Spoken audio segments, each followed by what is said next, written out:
नमस्कार दोस्तों। आप सुन रहे हैं वर्ल्ड वॉर 1 एक महायुद्ध की कहानी, जहां हम आपको ले जाएंगे 1914 के यूरोप में। एक ऐसा समय जहां जब दुनिया एक बड़े संकट की तरफ बढ़ रही थी। मैं हूं शुभम कौर मीना और यह है हमारा पहला एपिसोड, जंग का आगाज़। चलिए शुरू करते हैं। यह वॉर कैसे स्टार्ट हुआ समझने के लिए हमें 4 मेन रीज़न देखने पड़ेंगे: मिलिट्रिज्म, अलाइंसेस, इम्पीरियलिज्म और नेशनलिज्म। इन्हें शॉर्ट में MAIN मेन कॉज बोला जाता है। सबसे पहले मिलिट्रिज्म। यूरोप के कंट्रीज एक दूसरे से कम्पीट कर रहे थे, कौन सबसे बड़ी आर्मी और नेवी बनाता है, जिसमें जर्मनी और ब्रिटेन भी रेस में थे। जितने ज़्यादा वेपन्स बनते गए उतना ही सबको अपने पड़ोसी देशों से डर लगने लगा। फिर आते हैं अलाइंसेस।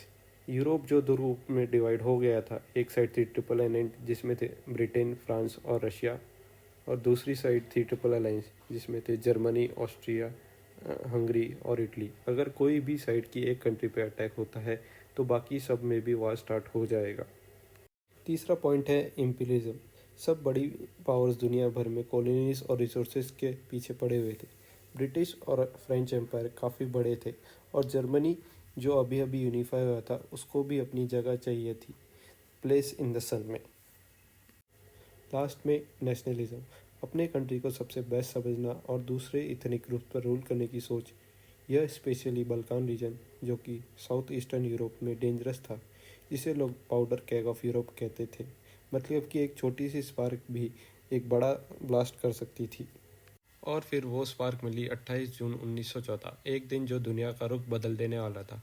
ऑस्ट्रिया हंगरी के फ्यूचर किंग आर्कड्यूक फ्रांस और उनकी वाइफ सोफिया, जो एक गुडविल टूर पे सारे हैं, वो आए थे, जो कि ऑस्ट्रिया हंगरी का एक पार्ट था। लेकिन उनका आना कुछ लोगों को बिल्कुल भी पसंद नहीं आया। एक सीक्रेट नेशनलिस्ट ग्रुप था, ब्लैक हैंड। बॉस्निया के कुछ यूथ जो सर्बिया के सपोर्ट में थे इस विजिट को अपमान समझ रहे थे। उनमें से एक था ग्रेविलो प्रिंसिपी।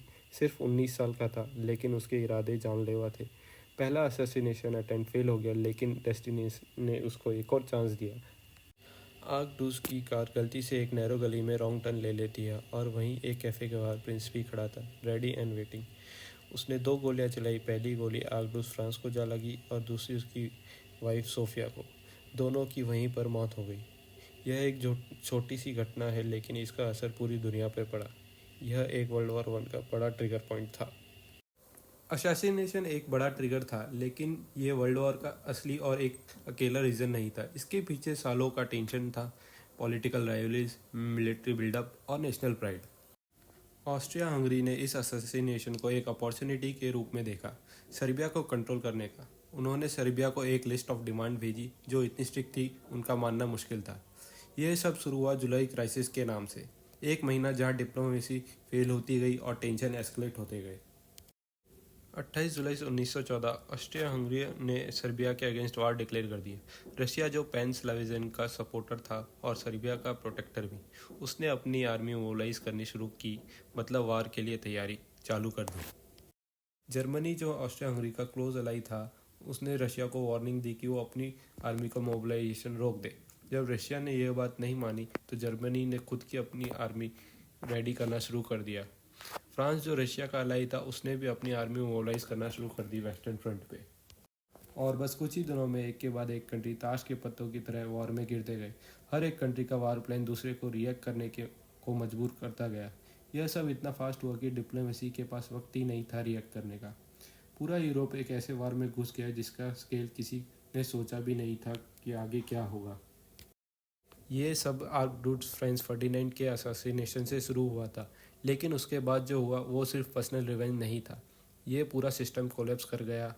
अलाइंसेस, मिलिट्री प्लान्स और नेशनल प्राइड सब एक दूसरे को पुल करते गए वार के अंदर। दुनिया भर के सभी एम्पायर्स, यूरोप, एशिया, अफ्रीका, सब इस वार में घुस गए। सबको लगा था कि ये एक शॉर्ट एंड ग्लोरियस वार होगा, जिसमें सोल्जर्स हीरो बनेंगे और विक्ट्री जल्दी ही मिल जाएगी। लेकिन रियलिटी कुछ और ही थी। यह वार जल्दी ही ट्रेंच वॉरफेयर में बदल गया। एक ऐसी फाइटिंग जिसमें सोल्जर्स को मड़ी फ्लडेड ट्रेंचेस में रहना पड़ता था। डिसीजेस, रेड, शेलिंग, ये सब डेली का स्ट्रगल बन गया। ग्लोरी की जगह सर्वाइवल सबसे बड़ी चैलेंज थी। यह वर्ल्ड वॉर 1 का असली फेस था, अनप्रिडिक्टेबल, ब्रूटल और दुनिया को हिला देने वाला।